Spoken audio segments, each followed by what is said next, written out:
ក្នុងរយៈពេល2-3ថ្ងៃនេះបើសិនជាបងប្អូនបានតាមដានព័ត៌មានដែលតាក់ទងទៅនឹង AI បងប្អូនច្បាស់ជាឃើញគេល្បីពេញនឹងតែម្ដងតាក់ទងទៅនឹង AI មួយដែលមានឈ្មោះថា Sedan 2.0 នេះមិនមែនជា AI ធម្មតាទេក្រុមហ៊ុន Hikvision ដែលគេល្បីថាជាដៃគូដ៏ល្អរបស់អ្នកផលិតមាតិកាកំពុងតែត្រៀមបញ្ចេញអាវុធដ៏ធំរបស់គេមកហើយគេថាវាអាចនឹងផ្លាស់ប្ដូររបៀបដែលយើងផលិតវីដេអូទាំងស្រុងតែម្ដងបងប្អូនធ្លាប់ធុញញត់ពេលដែលយើងប្រើប្រាស់ AI ដើម្បីធ្វើការផលិតវីដេអូពេលខ្លះមុខតួអង្គរបស់យើងនឹងចេះតែវិចលិចវិចកើតហើយពេលខ្លះទៀតដៃជើងគឺមកអត់គ្រប់ទេហើយអ្វីដែលសំខាន់ពេលខ្លះប្លង់វីដេអូនឹងគឺញយមើលទៅគឺវាពិតជាគួរឲ្យឈឺភ្នែកមែនទែនហើយខ្ញុំក៏ធុញដែរទៅលើចំណុចនេះក៏ប៉ុន្តែ AI Sedan 2.0 គេបានសន្យាថាគេនឹងមកដោះស្រាយទៅលើបញ្ហាទាំងអស់នឹងតែម្ដងហើយនៅក្នុងវីដេអូនេះខ្ញុំនឹងនាំអ្នកទាំងអស់គ្នាទៅមើលថាតើ Sedan 2.0 នេះវាខ្លាំងប៉ុណ្ណាតើវាអាចធ្វើអ្វីបានខ្លះហើយអ្វីដែលសំខាន់បំផុតដែលយើងអាចចូលទៅប្រើប្រាស់វាដោយ free តាមដោយរបៀបណាតោះទៅមើលទាំងអស់គ្នាតែម្ដងទៅជាដំបូងគឺយើងទៅមើលប្រភពដើមសិនអានេះគឺជា website របស់ Hikvision អញ្ចឹងគឺវាមិនទាន់ចេញ Sedan 2 នឹងជាផ្លូវការនោះទេ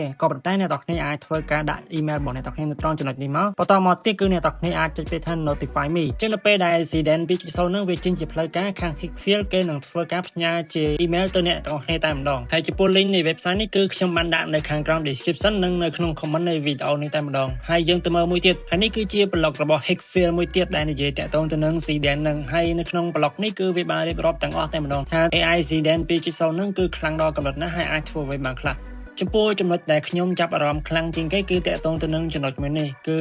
Camera Movement as Central Point of User Interest គឺបានន័យថា AI នេះគឺវាឡើងបង្កើតវីដេអូឲ្យតែមានចលនាទៀតហើយគឺវានឹងធ្វើការបង្កើតវីដេអូមួយដែលមើលទៅដូចជាខ្សែភាពយន្តមែនទែនអញ្ចឹងគឺបានន័យថាវាអាចធ្វើការរៀបចំប្លង់ដោយខ្លួនឯងវាអាចចាប់តាមមុខរបស់តួអង្គវាអាចធ្វើឲ្យប្លង់នឹងមានលំនឹងល្អដូចនៅក្នុងរោងកុនអាជីពហើយចំណុចដែលខ្ញុំចាប់អារម្មណ៍មួយទៀតគឺតាក់ទងទៅនឹង character and subject consistency as an emerging expectation នៅត្រង់ចំណុចនេះបើយើងនិយាយឲ្យងាយយល់ទៅពីមុនឲ្យតែយើងបង្កើតវីដេអូ AI ដែលលើសពី3វិនាទីឡើងទៅគឺវាចាប់ផ្ដើមធ្វើការផ្លាស់ប្ដូរមុខតួអង្គផ្លាស់ប្ដូរសម្លៀកបំពាក់ឬមួយក៏ឧបករណ៍ផ្សេងៗដែលនៅក្នុងវីដេអូនោះតែម្ដងក៏ប៉ុន្តែនៅក្នុង Sedan 2.0 នេះគឺគេសន្យាថាគឺគេនឹងរៀបចំមុខតួអង្គឧបករណ៍ឬមួយក៏សម្លៀកបំពាក់ឬមួយក៏ទីតាំងនៅក្នុងវីដេអូហ្នឹងតាំងពីដើមរហូតដល់ចប់គឺរក្សាទម្រង់ដើមតែម្ដងឥឡូវនេះគឺយើងមកមើលគេខ្សឹបគ្នានៅក្នុង X វិញម្ដងខ្ញុំបានឃើញគណនី X របស់ CapCut ក៏បានលើកឡើងតាក់ទងទៅនឹង Sedan 2.0 នឹងផងដែរអញ្ចឹងនៅត្រង់ផុសមួយហ្នឹងគឺ CapCut ថាគឺក្រុមការងាររបស់ CapCut ហ្នឹងគឺកំពុងតែធ្វើការតេស្តសាកល្បងទៅលើ Sedan 2.0 ហ្នឹង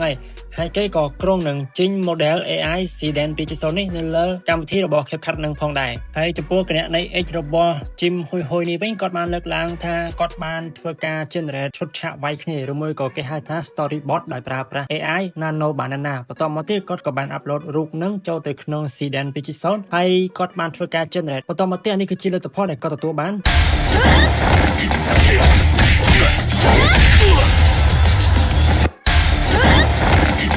អូខេដូចជាអ្នកទាំងគ្នាបានឃើញអញ្ចឹងគឺថា Sedan 2.0 នេះគឺវាអាចធ្វើការរៀបចំប្លង់ក្នុងការថតក្នុងការចាប់ឈុតឆាកនៃការវាយគ្នារបស់តួអង្គគឺពិតជាបានល្អមែនទែនចូលមកដល់ចំណុចពិសេសមួយនៅក្នុង website របស់ Reddit នេះគឺបាននិយាយថា Sedan 2.0 គឺអាចធ្វើរឿងដ៏អស្ចារ្យមួយដែលគេហៅថា multimodal input mixing នៅត្រង់ចំណុចនេះបងប្អូនសារសម័យថាបងប្អូនចង់ធ្វើការបង្កើតវីដេអូតុក្កតាមួយហើយបន្តមកទៀតបងប្អូនអាចធ្វើការ upload រូបតួអង្គចូលវីដេអូក្បាច់រាំមនុស្សពិតចូលហើយបងប្អូនអាចធ្វើការ upload ចម្រៀងចូលបន្ទាប់មកទៀត AI គឺវានឹងធ្វើការយករបស់ទាំង3ហ្នឹងទៅច្របាច់បញ្ចូលគ្នាហើយវាបង្កើតជាវីដេអូមួយដែលមានតួអង្គរបស់យើងបាច់រាំទៅតាមវីដេអូរបស់ក្បាច់រាំមនុស្សពិតហើយត្រូវទៅនឹងចង្វាក់ភ្លេងដែលយើងបាន upload ទៀតចឹងបងប្អូនគិតថាវាអស្ចារ្យចឹងបងប្អូនសារសម័យមើលបើសិនជាវាអាចធ្វើបានអញ្ចឹងមែនគឺវាពិតជាអស្ចារ្យមែនទែនមិនត្រឹមតែប៉ុណ្្នឹងទេគឺវាអាចធ្វើរឿងដ៏អស្ចារ្យបានទៀតអញ្ចឹងឧទាហរណ៍ថានៅក្នុងវីដេអូនោះគឺមានមនុស្សដើរអញ្ចឹងគឺវានឹងធ្វើការផលិតជាសំឡេងជំហានជើងតែម្ដងហើយបើសិនជាករណីមានទឹកភ្លៀងវិញគឺវានឹងធ្វើយើងលឺសំឡេងទឹកភ្លៀងនឹងតែម្ដង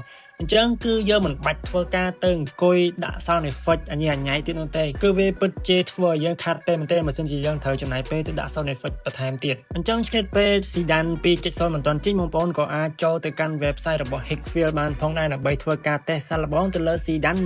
1.5 ចឹងនៅត្រង់ចំណុចនេះបងប្អូនគ្រាន់តែចូលមកកាន់ website របស់ Hikvision បន្តមកទៀតគឺបងប្អូនអាចធ្វើការចុចពាក្យថា video នៅត្រង់ចំណុចនេះគឺបងប្អូនអាចធ្វើការបដូរ model បាននៅកន្លែងនេះគឺវានឹង load មកនេះ Sedan 1.5 Pro តែម្ដងចឹងបងប្អូនកូនតែរើសកន្លែងហ្នឹងហើយបងប្អូនអាចធ្វើការតេស្តសាកល្បងបង្កើតវីដេអូបានឥឡូវនេះគឺខ្ញុំសូមធ្វើការ upload រូបភាពរបស់ខ្ញុំតែម្ដងចឹងខ្ញុំសូមចុចពាក្យថាកន្លែង start frame នេះមក ចឹងខ្ញុំអាចទៅយករូបរបស់ខ្ញុំបានចុចចំពោះរូបនេះគឺខ្ញុំមានស្រាប់ហើយបន្ទាប់ពីខ្ញុំ upload រួចគឺខ្ញុំអាចធ្វើការទៅ save ប្រមបន្តិចទៅខ្ញុំដាក់ថា turn the storyboard into action អូខេខ្ញុំទៅសេតែប៉ុណ្ណឹងទៅបន្តមកទៀតគឺខ្ញុំអាចធ្វើការចុចពាក្យថា generate មកអញ្ចឹងវានឹងធ្វើការយក storyboard របស់ខ្ញុំនេះទៅបង្កើតជាវីដេអូតែម្ដងហើយនេះគឺជាលទ្ធផលនៃវីដេអូបងប្អូនអាចធ្វើការទស្សនាមើលបាន